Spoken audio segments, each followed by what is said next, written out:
Well, welcome again to the Unlearning Curve podcast. I'm Stuart Delony, and with me I've got Karl J. Forehand and Jordan J. Forehand. Jordan, what is your middle name? What is the middle name? A. Okay. J. J. Okay. So is it Jordan Aaron or? It is A. No, it's Alexander.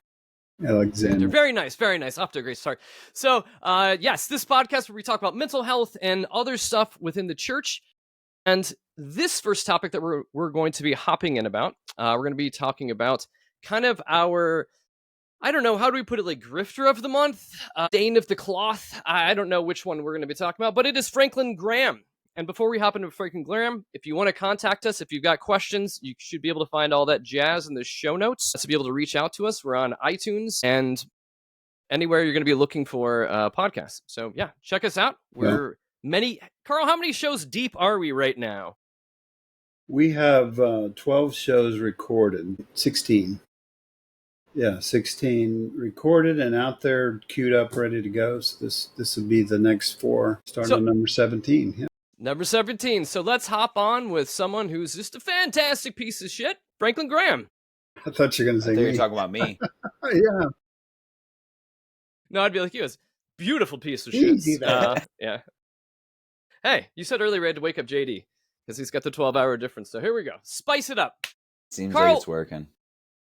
What do you think about good old Franklin Graham? Yeah, I think he just doesn't care about anything except abortion. And as long as abortion, not rights, the opposite of abortion rights, as long as it's condemned and illegal and not available to women, and women have no health care rights at all, then he's happy. He can justify about anything. He can spin it. He's somewhat like his father in that he tries to pull back and try to make minimal statements and so on to the press and things. He's not trying to be a Elon Musk type of person. He's trying to stay in the background so everybody will like him, but then he's just kind of in the end, I don't think he's that useful at all, even as a evangelical pastor. He just doesn't draw a crowd. I'm thankful that he's done some, care, some overseas care, but then he won't comment on how they're slashing all that, even that there's millions of dollars that USA Aid is scheduled to pay him, and he's going to lose that probably. Mm-hmm. And he admitted he'll probably that. Get his payout.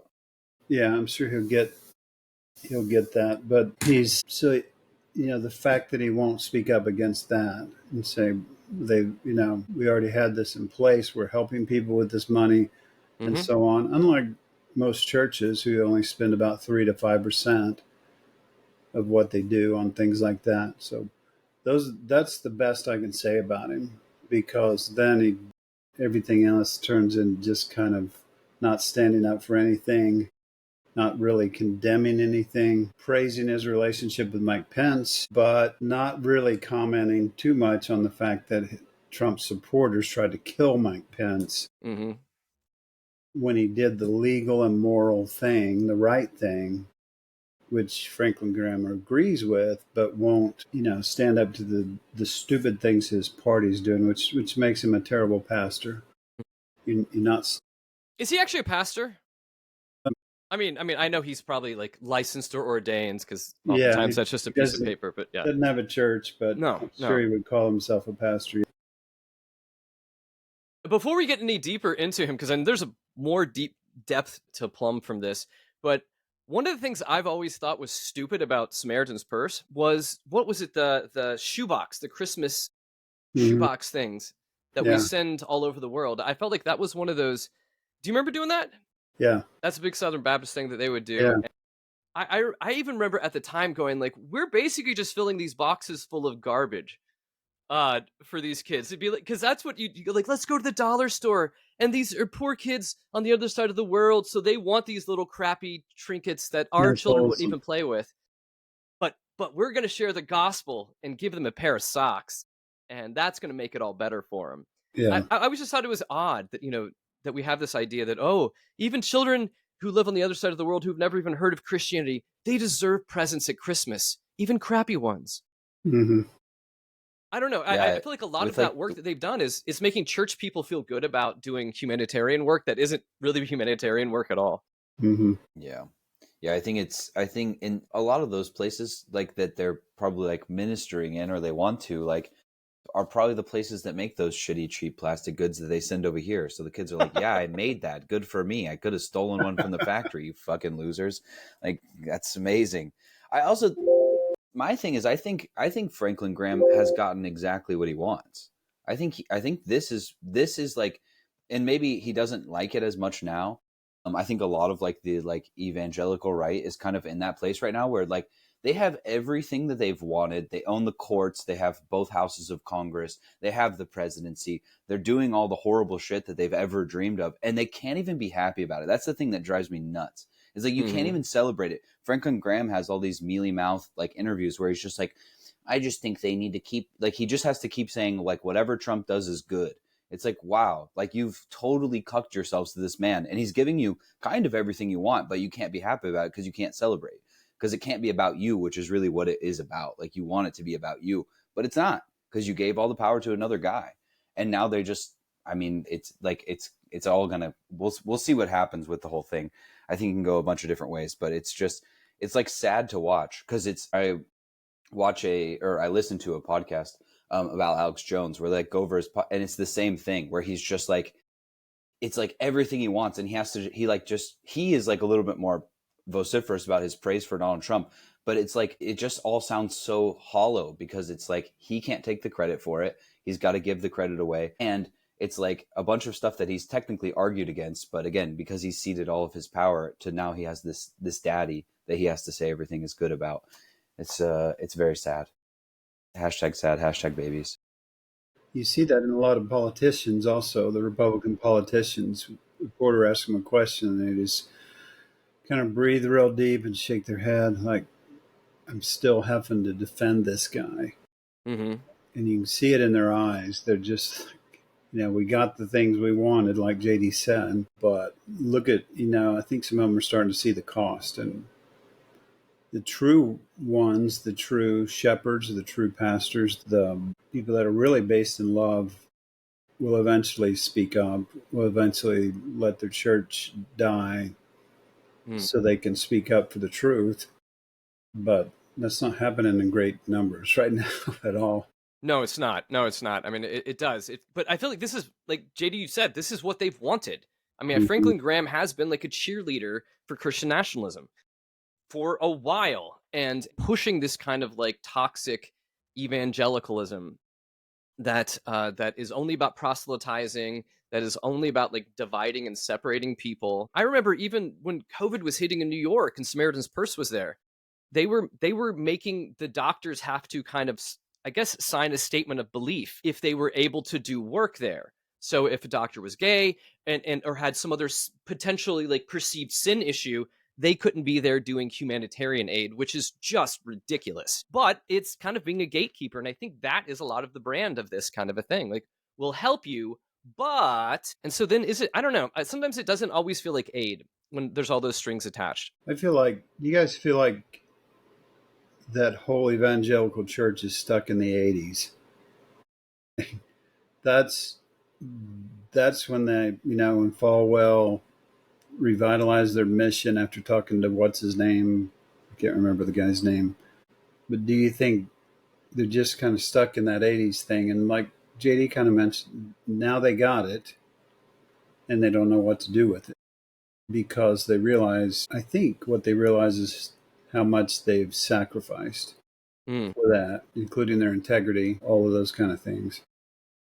At some point, though, I don't even know if they think they've sacrificed it. I don't know if there's lies that go on within their minds at some point, or if they just never cared to begin with. Because I mean, folks like yes, like Franklin Graham would, and I can think of like when you say like 80s years ago would have condemned prosperity gospel folks, but he acts just like them now. I mean, he has private planes and jets. He's incredibly wealthy for doing humanitarian aid. That makes sense. Yeah. Most of them are, yeah. I know. So I don't know. I mean, I think that they've gotten what they want, but I think right now too is they're angry that not everybody else is on board with it too. That there's any kind of pushback to any of this kind of stuff that's going on. I think they want people just to roll over and just be subservient and just be all good fake Christians like they are. Yeah, but even that wouldn't make them happy. That's the thing. And it's like I don't think you can make them happy, because I think they're living in this like almost fairy tale world. And I mean, you can see like all the stuff, you know, that like as asked in like some of the interviews that I put like in our notes. It's just over and over again with the Trump stuff, like Dad said, with like, hey, Trump is selling a $60 God Bless America Bible with the Constitution and the American flag in it. Like, isn't that like sacrilegious and idolatry? And Graham's just like, you know, I wouldn't do it that way, but you know, he's daddy. So like, you know, he's chosen to do it. And I'm happy that people get to read the Bible. It's just always a fucking, and then oh, well, I'm so happy that, well, at least President Trump was at the March for Life, again, to talk about what Dad was talking about. Like, yeah, well, at least he's denying women their rights. We can be happy about that, right? We can all get on board with that. But again, let alone the hypocrisy behind the fact that even Trump showing up to a March for Life event, who knows how many abortions this dude has had. And not to mention they're cutting fucking USAID, which is going to kill a ton of kids. Like, shut the fuck up with this stuff. It's insane. Like, you're just like, well, and here's what it really is that they're white babies. Like, that's what he's talking about. He wants them to be white babies. It's what it is. It's white Christian nationalism. So like, I don't know. Like, I would just be like, okay, can we just say that? Like, can we stop fucking pretending anymore? Just be like, yeah, we fucking don't like brown people. Okay, then at least just say it. Be fucking brave enough to say it. Just stop beating around the bush. So not Trump, Franklin Graham, same difference. No, not really. So his deal now is cussing, right? Well, he says, well, I have confronted him via a letter about his cussing, and it must be having an effect, because he said in some of his speeches when he cusses, Franklin Graham doesn't want me to cuss. You know, of course, Trump never says I'm wrong or I shouldn't do that or it's inappropriate or anything like that. But for Franklin Graham, it's, well, I am confronting him, you know, told him not to cuss so much.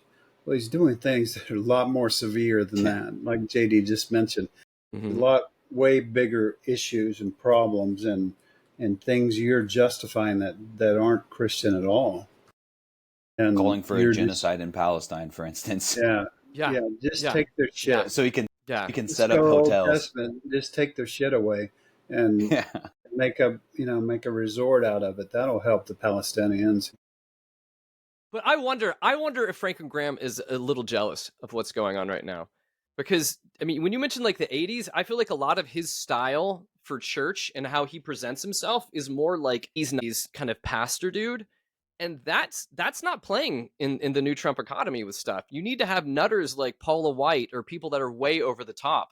You know, and Franklin Graham his influence is swearing. He's like the swear whisperer to Trump. Goodness, like, yes, what tremendous. I know. Look at that. That's salvation right there. I mean, he's turned his whole life around by nitpicking something so marginally stupid that Trump does. Like, pick any other disgusting habit that he has.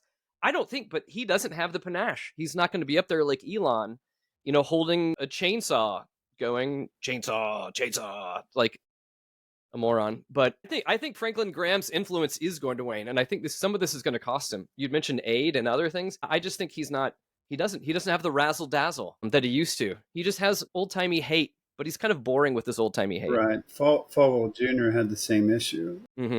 He's not as outspoken as his dad. So that's because he's a cop. He watches his wife have sex with the pool boy instead. And, of course, that's okay. Well, that's because of the good he does, you know, because he is pro-life instead of pro-choice. So we can justify that somehow. I mean, he's pro letting his wife have a life while he just peeks. Pro-voyeur. Pro poo boy. Is that the right words? Yeah, voyeurism. I mean, but that's just. Sorry, I took us off topic. I know. No, it's Once fine. You mentioned pool boys, I was already down in Florida. We got too excited, but it just gets it. I feel like I'm having some sort of conniption right now because it just drives me nuts.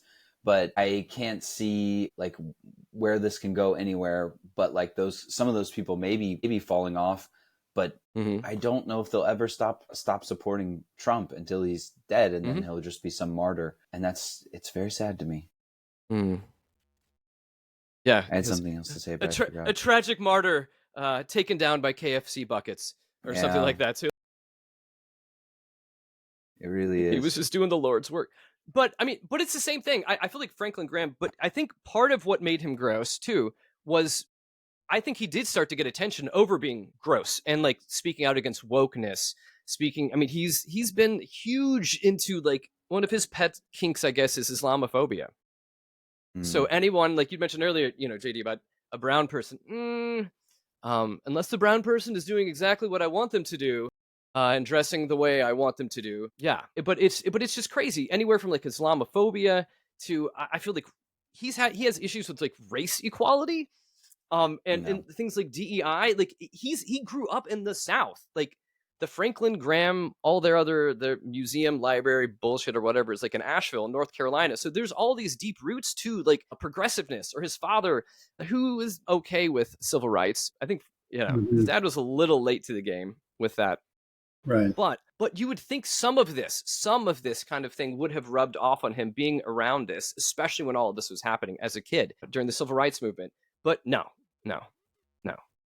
because I think what every every influencer doesn't, and people like that doesn't realize, is that there's no substitute for authenticity, genuine love, genuine compassion, and all of that. Billy Graham had his flaws, but he was pretty authentic in most things. And I'm not going to say I'm a fan of Billy Graham necessarily, but these people come behind them and they want a faster path to that. Well, a faster path to that is sensationalism and radical views. And in the world of influencers, it's become, I think the best influencers are not the people that get 1 million views, because most of them fade pretty fast.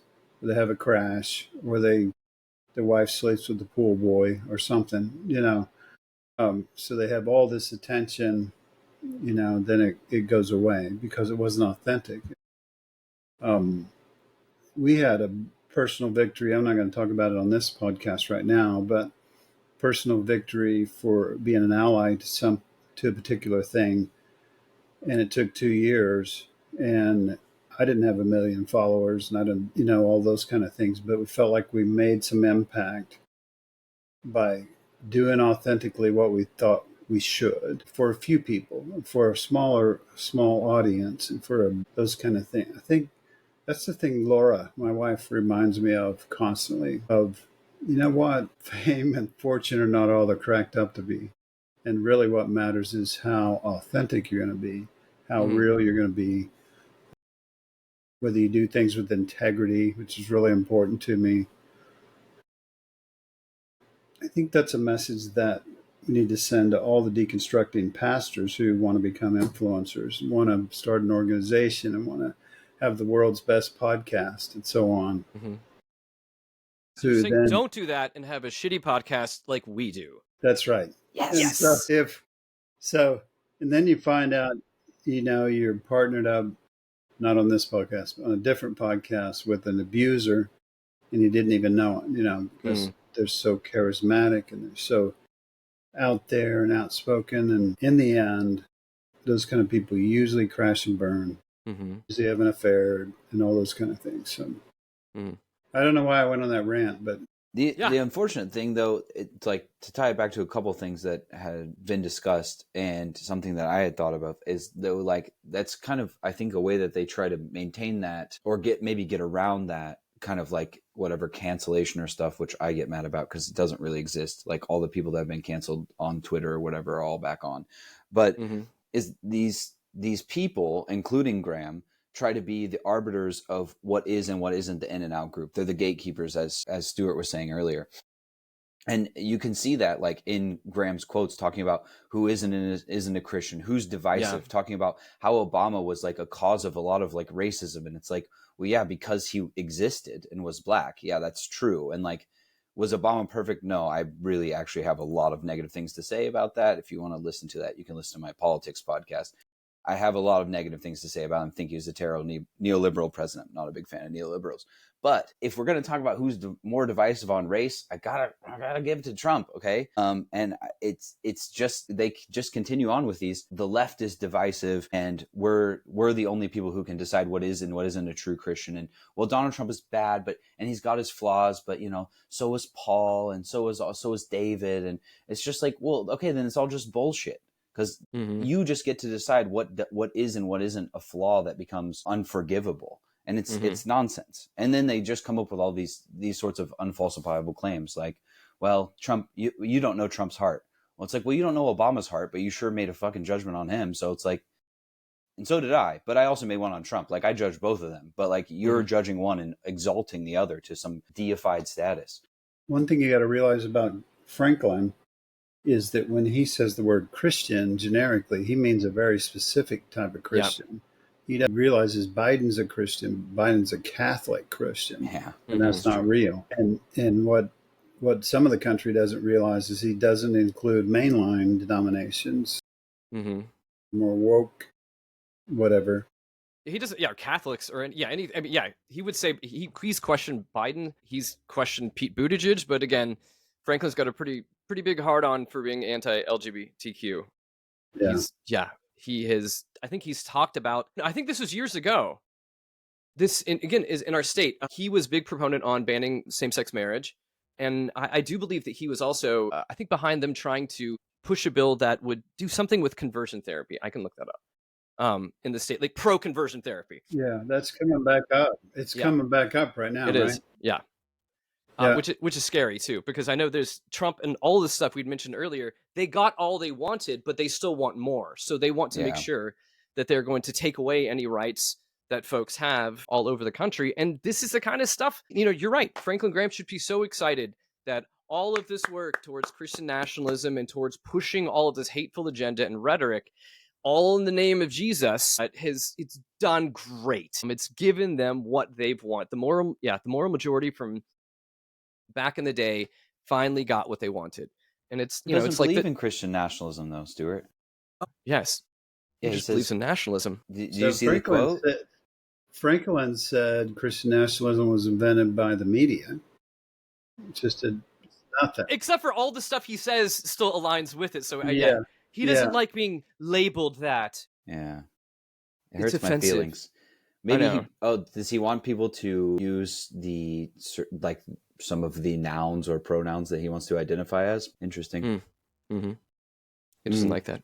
Doesn't like how people label him. Interesting. But yeah, and then he goes on to talk about white supremacy. Oh, white supremacy. That's lacing the term with skeptic, blah, blah, blah. Like, okay, all right, well, we get it. You're just a racist bigot. But again, I just wish people would admit it. Yeah, indeed. What is it? So for these folks, because I feel like we're almost to that stage now. I feel like we've almost moved to that stage with a lot of people that were Christian nationalists or others that are kind of in the thought bubble of this kind of gross movement. They're inching closer and closer to just saying it. I feel like the words have just been, they've tried to just be a little nice or shave off the edges in some of how they're saying stuff, even though they're still saying stuff. But I feel like, people like Marjorie Taylor Greene and some of them have actually said it. Okay, I'm a Christian nationalist. I don't care. I'm even saying I think we're only a few steps away from people just admitting their racism outright. Yeah. Beyond their actions. Yeah. Yeah. They really don't have to. I mean, it's obvious by the things they support that they are.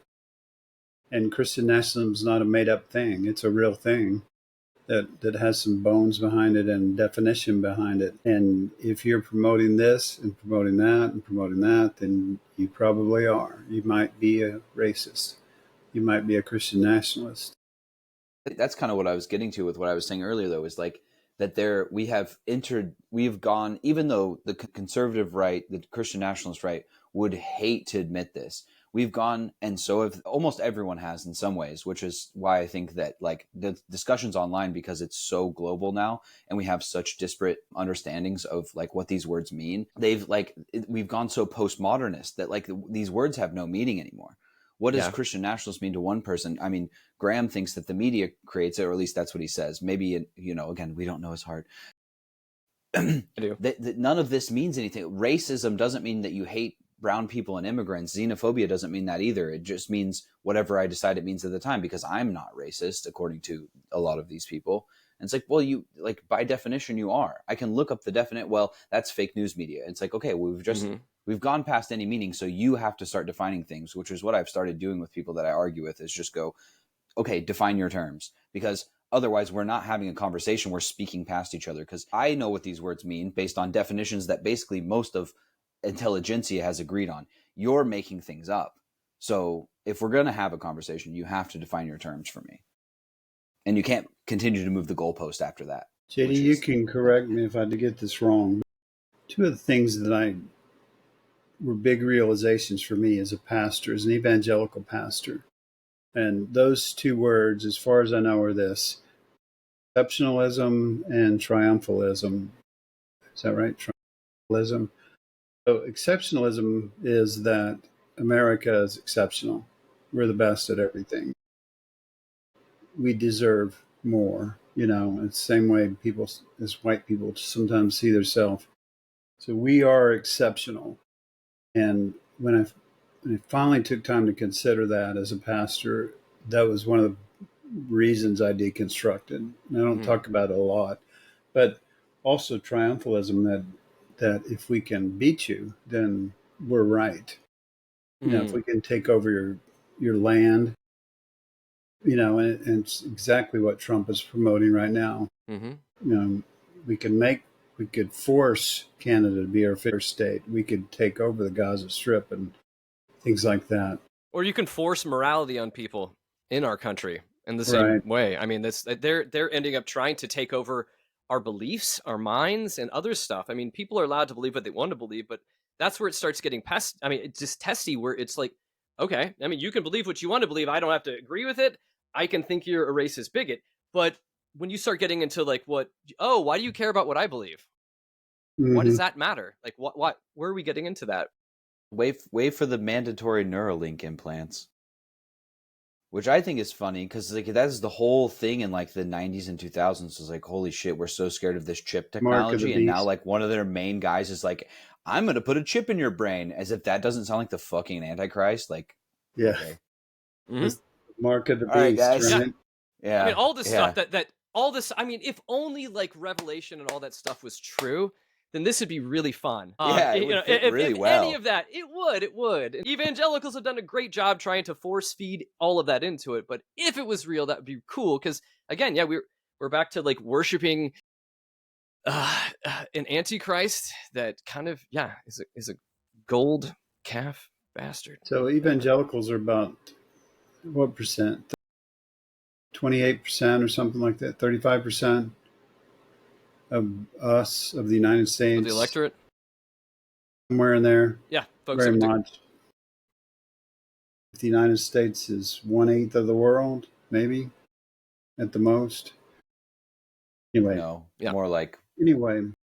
But I think you're saying it's a small amount of people are pushing a lot of ideology on a lot of people. And that's what, when I write, about religion and so on, what comes up more than anything is the idea that I think I'm right and God is on my side. And so not only do the other religions, a lot of them think that too. All the different variations of Christianity think that. That's why there's a Seventh Baptist Church in one city. Right? It's because at some point they split off because you're not right. God's not on your side, because we have this minor difference. But they've been able to, through their determination and then their belief that they're right and God is on their side, that everybody in the United States should think exactly like them, even though there's hundreds, if not thousands, of Protestant denominations that in some ways disagree with them. And there's Catholics, which is where their Christianity came from, was the Catholic Church. It's where it originated from. And now Catholics are totally wrong, right? And how dare you think about something new age or different than than you've ever experienced before. But because I was, and I look at my grandpa. My grandpa went to a small Baptist church out in the country that you could barely even drive to. And his family and my mom and people like that were in love with that little Baptist church. And they get some ragtag preacher, that comes in and teaches them. But they firmly believed, even in a small town, in that little Baptist church, where you're maybe not getting the most informed pastor there, but we're right. God is on our side. Don't question us because we know it. We believe it. And it's just that dogged determination. It's like ideological manifest destiny that we continue to push, that it's just God's on our side and screw it. I don't care who we plow over, who we hurt, how many lives we ruin, all of this, because it's justification for us to just continue to be shitty and never question ourselves, our motives, never contemplate any moment.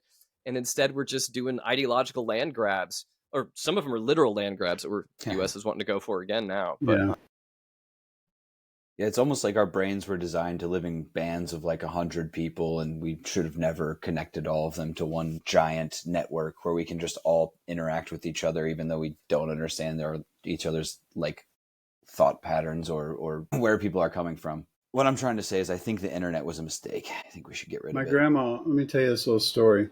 Screw Al Gore. So, I think a lot of my grandma on my mom's side, she used to quote poetry. She's in this little farmhouse. She's an excellent cook, and she would quote poetry and stuff like that. She didn't seem like she belonged there. But her mindset was still that small town mentality that anybody outside of that Baptist church was weird. She used to talk about the people down the road, and she would go, those people, I don't know what's going on down there. It's probably wife swapping or something. It's just like that, where even in that little small environment where football teams, you get in just death battles with someone 8 miles away from you that's essentially exactly like you. And JD's experienced that in a small town where schools won't consolidate when they need to because they hate those guys over there that are just almost exactly like you. They just happen to wear a different color when they play football. It's almost like they want to be segregated. It's the, again, me off on a different topic. Sorry. It's always going to be the us versus them. It's always going to be tribal. Again, our brains are not ready for this kind of stuff, especially if you're not willing to like really humble yourself. But the vast majority of people are nowhere near prepared. I'm ready to evolve. I'm ready to go. But it's just the craziest thing that we're saying all of this with a guy that founded a ministry called Samaritan's Purse. The idea of the Good Samaritan, that this person is different than me and I am still taking care of them. This is, missed that. Yeah, you missed that altogether. Yeah. Good point, Stuart. It's just using scripture as like a marketing tool. I think it's okay to love people overseas that you don't have to live with. Not really. Yeah. It's good to give them like cheap plastic trinkets and make yourself feel better. I think, like Stuart said, I think before, it's really like a pat on your own back. As I sent this kid a shoebox full of shit that he's gonna like try to melt into something more useful than I gave him.